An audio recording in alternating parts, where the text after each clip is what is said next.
Good morning, Rabotai. Welcome to Breakfast in the Class. Breakfast in the Class today is sponsored by Wilma and Kenneth Ashendorf. In memory and lezecher nishmat, the victims of the tragedy Thursday evening at Miron, and for the refuah shlema of all those injured. Beautiful. We've also had over Shabbat quite a few people step forward to donate to the fund that we are trying to put together for the families of Miron, to send to some people in Eretz Israel who are dealing directly with the families who lost primary breadwinners in this terrible tragedy. One case that we know of as well, of a family who's going to be losing their apartment. They don't have the money to be able to stay in the place that they're renting. So there's terrible, terrible stories, and we're trying to do whatever we can to help them. And Yashrechem Israel as well. Leading the way is actually Kenny Ashendorf over Shabbat with your donation. Hazaku Baruch Kenny, and anyone that would like to help in this very, very difficult time. The parasha talks about a special mitzvah, a mitzvah which carries with it what seems to be a tremendous act of mesirut nefesh. The pasuk says, Ki tavo el haaretz, when you'll come to Eretz Israel, V'shaveta haaretz Shabbat laHashem, and the land will need to be given rest. It will need to have a Shabbat. And in that time, in that Shabbat, the land can't be worked. You can't prune, you can't plow, you can't do any of the things that you would normally need to do in order to be able to make a living. Are you allowed to eat from the fruits of the land? Absolutely. So the halakha is, let's say a person wants to go and make himself a Spanish omelet. He's got the egg, but now he needs all the rest of the vegetables. No problem. Go out to your backyard, to your you're from Latin America, right? No. Where are you from? I'm from Israel. Israel, okay. I was going to say only someone from Latin America would choose the first ingredient of a Spanish omelet and say chili. The spice. I've been in Mexico. Okay. All the day they eat huevos. All the day huevos. Exactly, yes. But it's very spicy, 100%. Yeah. Okay. So you're allowed to go outside and go get whatever you want. You want to go eat an apple? No problem, eat an apple. It's not like you can't eat from your field. It's not like their families would starve because they didn't have food. But most of these farmers are selling their crops. And on Shemitah, you can't do that. You can't take the food in order to sell it. You have to open up the gates. Anyone that wants can take it. So now, I always felt, Hazit, the electrician, he carries on working, but this year he don't have to pay for food. Right? Your family has food, but how do you pay tuition? You can't pay in apples even. You can't gather the food and use them as money. You're only allowed to take what you need in order to be able to eat. So the greatest, challenge was for farmers. Now granted, in the time of the Torah, it was an agricultural society. They didn't have electricians. And not just because there was no electricity. Most of them didn't have a range of other professions. There were other things. We have Rabbi Yochanan HaSandlar, a sandal maker, you have a baker, you have other things that weren't specifically, but the primary source of income was agricultural, okay? So all of a sudden, there's an entire year, that the people can't eat. What are they supposed to do? Says the pasuk, V'chitomeru manochal, and if you'll say, what are we going to eat? Well, I don't have a shivi, I need this for my parnasah. Says the pasuk, V'tziviti et birchati, don't worry, I will command my blessing, and you'll experience the blessing coming to you, and you won't have any problems. Now, I want to illustrate this by expressing the words of the Gemara. The Gemara says, on the people who keep Shemitah, which by the way is another worthy tzedakah in Israel, they have people keeping Shemitah, and if they want to keep it properly, they need the help of others. So there's a keren for Shivi'it, for the people that keep Shemitah, and helping those people with their living expenses allows a person to experience this tremendous mitzvah of the Shemitah. Another way is that there's people who, through an ingenious program, they sell you a portion in Eretz Israel of 4 amot by 4 amot, parcel of land the size of maybe one of these balatot, okay? That obligates a person to keep Shemitah. They plant it for you, and then they keep Shemitah on your fruits. They take perot, trumot and ma'asrot. So you're sitting there, living in America, you spent your money to buy this little square piece of land. It's brilliant. Only Am Yisrael sits there figuring out how to buy an irrelevant piece of land in Israel that you're never going to make money from. All you're going to do is give money from it.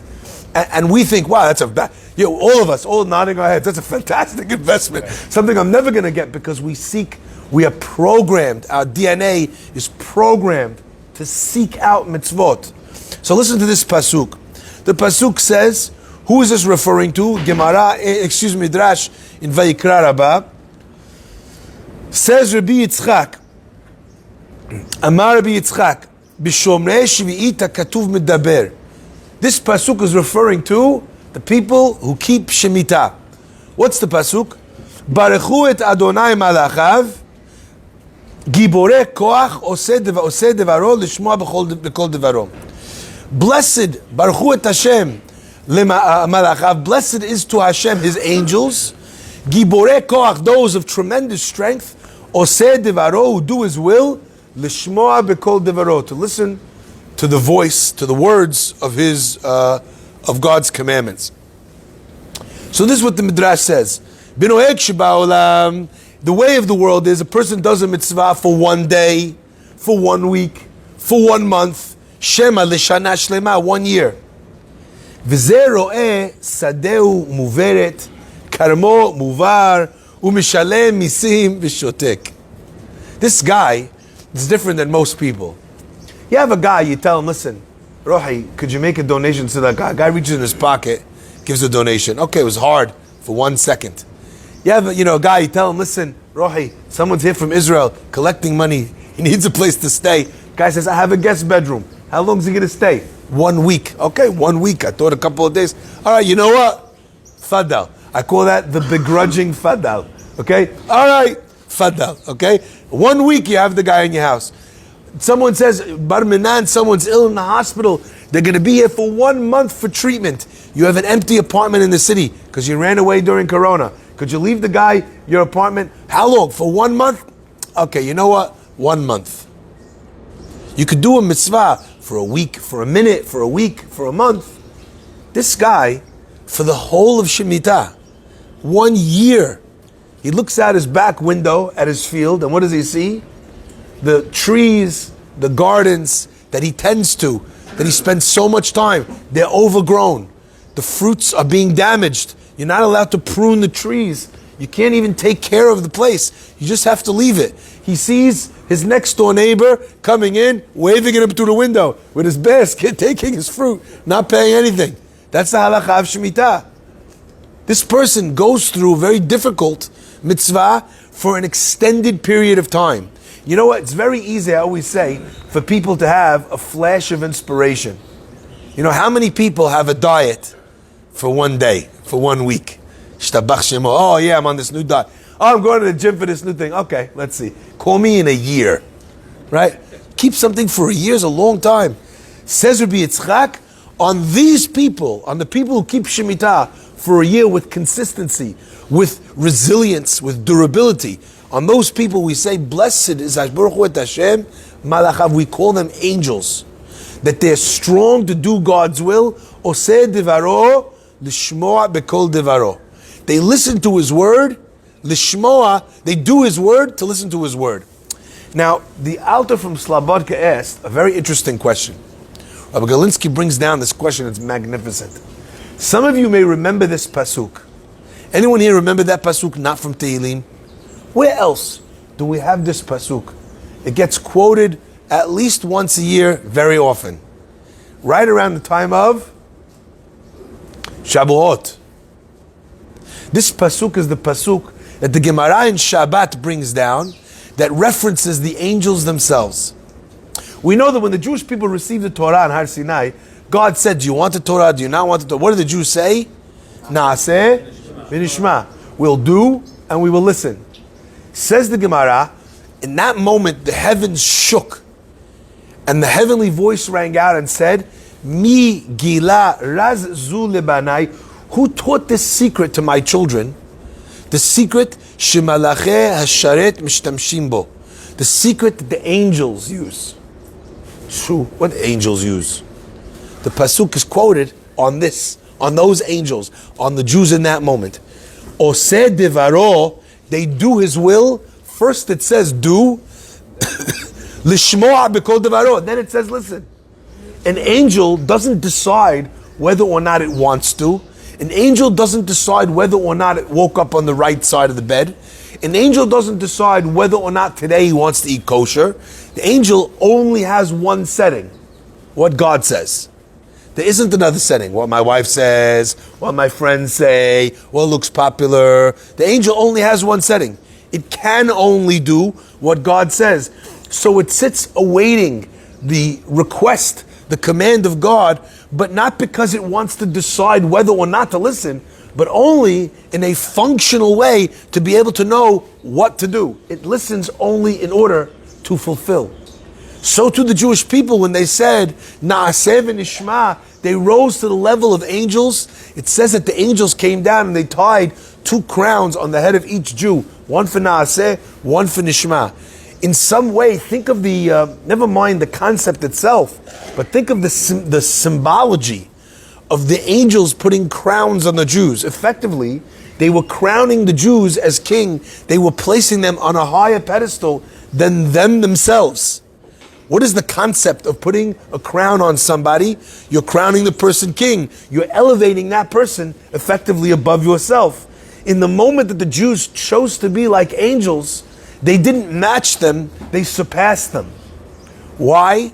Because although they were like the angels, being like the angels made them better than the angels. Why?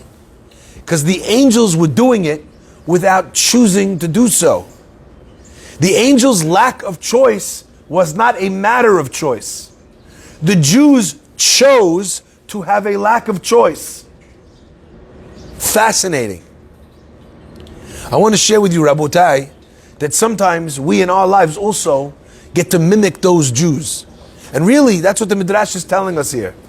Someone keeps Shemitah, on him the pasuk says this, says Rabbi Yitzchak. Why? What does that have to do? Well, a guy does Shemitah, that compares to the Jews saying Na'aseh v'nishma at Har Sinai. That compares to the angels of heaven. And the answer is, we all have moments like this. You know, as a joke, I talk about the lack of choice. One of the greatest moments of lack of choice is experienced between a husband and wife when they have to choose the restaurant. Where do you want to go? Where do you want to go? I don't care. Oh, I don't care. Okay, so just choose something. Well, I don't really know. I mean, really, wherever you want to go. One of the most pointless conversations since humanity has been invented. Then the guy comes in, he says, I see your move, and I raise you. I'll choose that we're going to dairy. Now you choose amongst the dairy restaurant. What a dumb conversation. Right? That's a lack of choice, isn't it? But it's not a lack of choice with regards to something that requires choice. Where you eat actually makes almost no difference. It's just a matter of preference. So in that moment, while we think we're being so sophisticated, choosing between sushi and and who knows what, which this restaurant, that restaurant, this one is a nouveau riche cuisine. You know, it's your up and coming fusion of Mexican and Italian. That's probably a terrible choice, but right? The ambiance. I heard that the chef, he's got 3 Michelin stars. Right? I always loved that, by the way. The first time someone said this restaurant, 2 Michelin stars, I was like, that sounds like a really bad hotel. I don't know why, if there's 1-star system and it already exists that 5 stars means good, surely we should stick with the same star system, right? Either way, the point is, Rabotai, now I think that there's moments where we make choices, right? But the choices are not important. And there's moments where we make choices that are very difficult and they're very important. To choose in the moment of Shemitah, to say, I'm going to keep Shemitah, not knowing where this is going to come from, recognizing that first I need to do Oseh Devaro, and only afterwards, l'shmoa b'kol devaro, God says, v'tziviti et birchati, you're only going to know next year if I got you. Right? Could you imagine that? They tell you, invest in your business, next year we'll give you PPP loans. I need the capital now. How do I know if I'm spending money I don't have? Right? This experience of stepping out on the plank and saying, Borei Olam, if you told me, you got me, I believe you, I'm ready to do the mitzvah now, not for a week, but for an extended period of time, is in a certain way, Rabotai, choosing not to choose. Because if you have to make that choice every day, I don't know anyone strong enough. The only way is deciding not to choose. But my friends, we have this all the time. And let me give you an example of where it's an important lack of choice. Not like the restaurant non-choosing. You have a difficult brother-in-law. You have a difficult spouse, child, parent. There are two types of people. One type of person who each time they engage in the situation, they have to cool themselves down. Had that sitting off in the corner, he looks like he's having a baby, right? He's doing Lamaze breathing, you know? In the middle of the conversation, he's like, he's breathing it out. He's got a paper bag, hyperventilating. He doesn't want to react, doesn't want to say what he wants to say, doesn't want to tell them what the person thinks of, doesn't want to tell them how stubborn, how selfish, how narcissistic they are. Each time he engages in a conversation with this self-centered, selfish person who it's always all about them, they have to choose not to get involved. Rabotai, you'd have to be a hero of epic proportions, a malach of impeccable standing to not engage. But there's another methodology by which a person can actually get past this. And that is to choose not to choose. To decide that I'm placing this person in a column where I'm not going to react to them and I'm not going to let them push my buttons. So it's not an individual choice. It's a systemic choice. And when a person does that, before they even started the conversation, they wrote the conversation off. You've decided before you opened your mouth, I'm not going to let this guy rile me up. Because you know what? I know every time they rile me up. Every time they push my buttons. So you know what? This is a write-off. Happens in business, doesn't it? You have all different things going on. There's certain times you realize something's not worth it. You write it off. If every time you thought about that, you went through all the numbers, you went to the things, you had that anxiety, you kill yourself. So the answer is, I write this off, this is a loss. There's nothing coming from this. So you know what? That's in the column. I'm claiming this on my taxes. Rabotai, a person can write a person off and place them in the column of a tax deduction. I've heard of someone recently, they told me that they were in a battle, a legal battle. And what were they fighting over?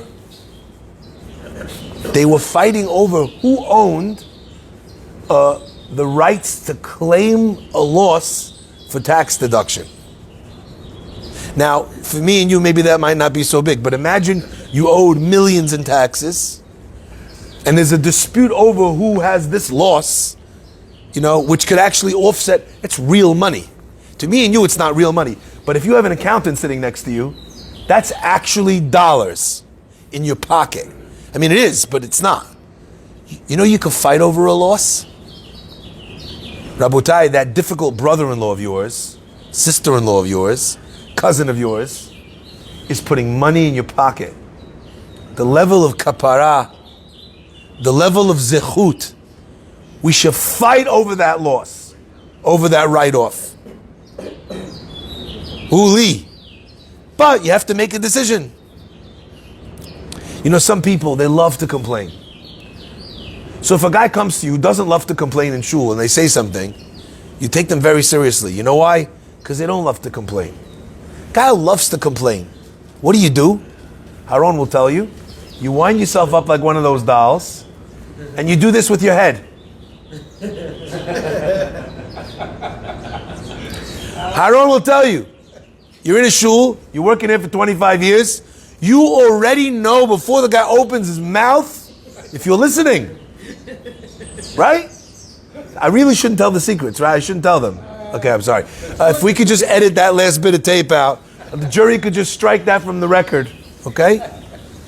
My friends, that's what this pasuk is teaching us.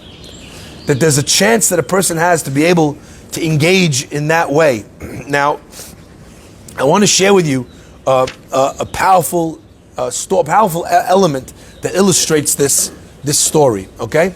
And it's a crazy, wild story. And I only want to take the story for the sake, even though it's a wild story, I only want to illustrate the story for the sake of the lesson that comes from it. Like they say on the story, take it or leave it. All right? There's a great Mekubal, his name was Moshe de Leon. Very famous. Right? Heard of him? Of course, the rabbi knows. Very big Mekubal. He's approached one time by a person who was a terrible sinner. He'd done the worst things. And the guy knocks at the door, and the rabbi opens the door. I'm sure Rabbi Moshe de Leon took one look at this guy. Perennial sinner, right? Seasonal. He's evergreen, okay? He's probably doing this already. The guy, when he notices the man looks broken. Is everything okay? The man says, you know what? One day I just got to thinking about my life, and I realized I'm rotten to the core. The way I treated people, the way I acted, the things I did. What's going to be with me? He was hit by a truth bomb. And he said, Rabbi, please, you have to help me do teshuvah. The rabbi says, listen, the kind of sins that you did, that we both know that you did, they're not simple. He says, you want to do teshuvah, you could do teshuvah. But in your portfolio, you have sins that you can't do teshuvah over. The man says, really? The rabbi says, yes.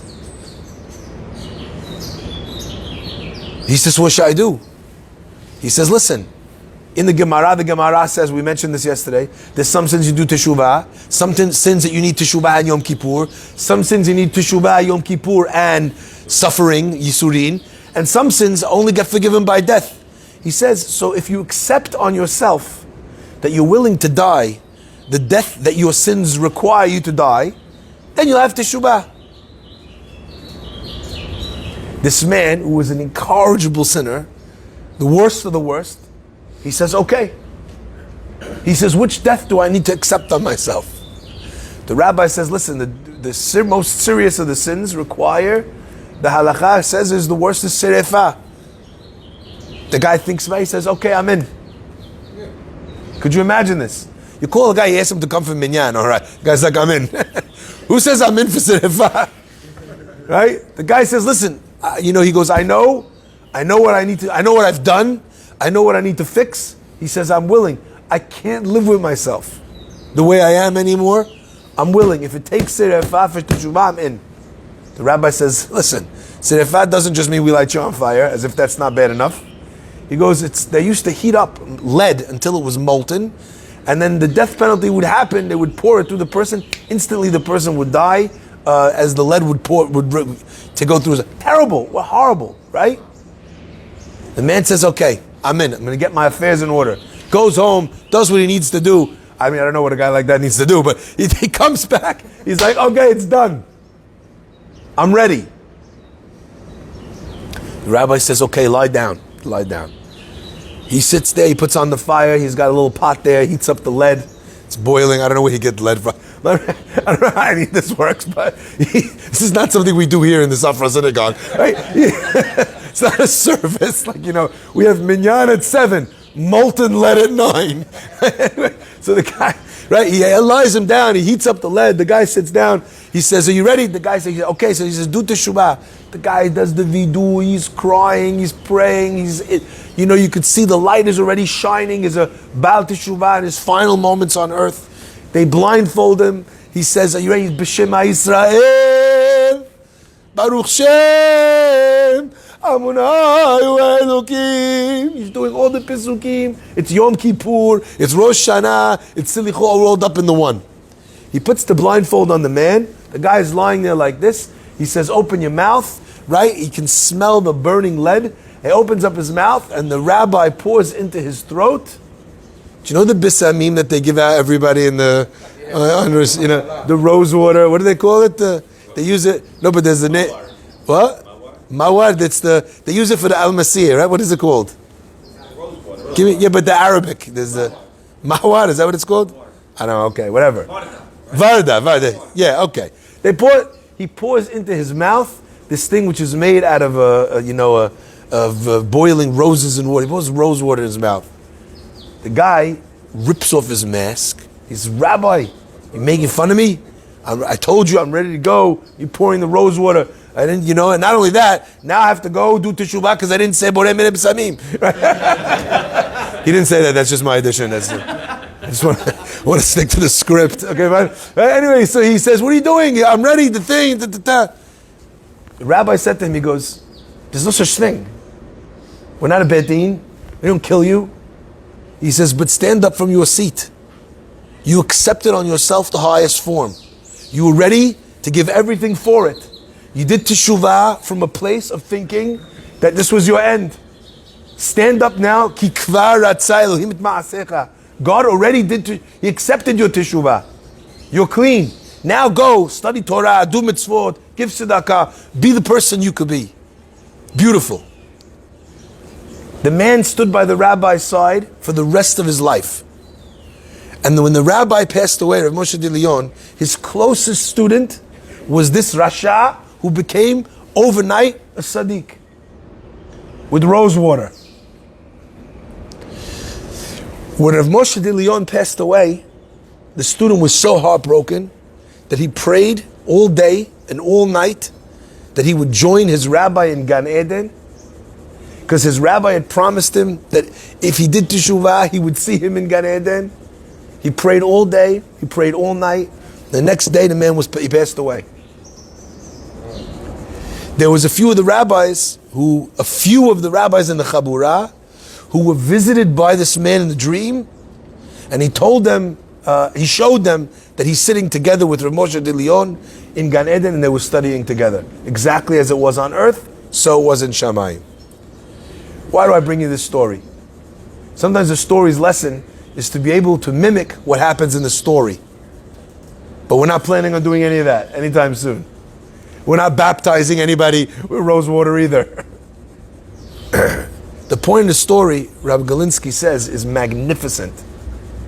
He says, when a person does teshuvah, when they do a mitzvah, a lot of times, what they're expecting is to have their insides burnt out with molten lead. We look at the mitzvot and we expect everything to be so difficult. And we go into it thinking that we are martyrs.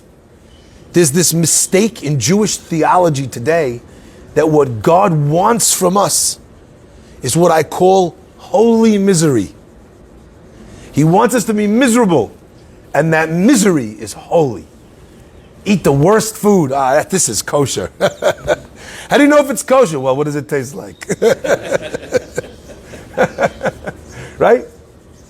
That's what it means. I remember first time I was teaching someone the halachot of basar b'chalav. There's something called a kfela. Does anyone know what that means? In the halachot of basar b'chalav, there's a test that they would give to a chef, and they would have the chef taste the food. Could the chef pick out something that's 1/60th? So if you don't know how much milk is in the pot, they would bring it to an expert, and the expert would tell you, I could taste it, because 1/60th represents that at that stage you could still taste the food in the item. So if you don't know, one of the ways to do it is what's called a kfela, where they would go to a chef, right? So I remember the first time learning it, I was cracking up, and they asked me in yeshiva, what are you laughing about? I said, how funny is this? They're not giving it to a chef to taste if he could taste if there's milk in it. They're giving it to an expert in food. If it tastes horrible, that's how he knows it's kosher. If it tastes delicious, that's how he knows it's not kosher. That's what it means they bring it to a chef. No, that's not true. Holy misery is not what God wants from us. We need to be prepared to do the hard work. But actually, when you open up your mouth, when you're ready to take whatever's being served, so to speak, you wind up finding out that it's the most exquisite beracha. And the guy who says to himself, I'm going to keep Shemitah, I don't know where my parnasah is coming from. The pasuk says, V'tziviti et birchati, I'm going to give you my bracha in the 6th year and the 7th year and the 8th year. You get 3 years of bracha instead of 1. You know, a person thinks that if they just keep their mouth shut in a fight with their wife, you know what? You know, it won't make it worse. It's not that it won't make it worse. It's that the relationship improves tenfold. The only thing is that in the moment that a person's doing it, you have a blindfold on and you can't see, oseh devaro, right? Lishmoa b'kol devaro. You don't know that the blessing is there until afterwards. I think that's what the pasuk means, and we'll end with this, where we say the words on Shabbat, Ta'amu ure'u ki tov Hashem.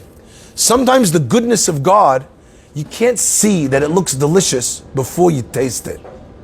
It's only after it's already in your mouth, like this gentleman in our obscure and interesting story, that a person understands and sees and feels the goodness, what good mitzvot do to us. Rabotai, mitzvot don't just improve our world to come, they improve our present world as well. May Hashem bless us to experience only the berachot that our mitzvot bring us. Baruch Adonai Le'olam. Amen ve'amen. Rabbi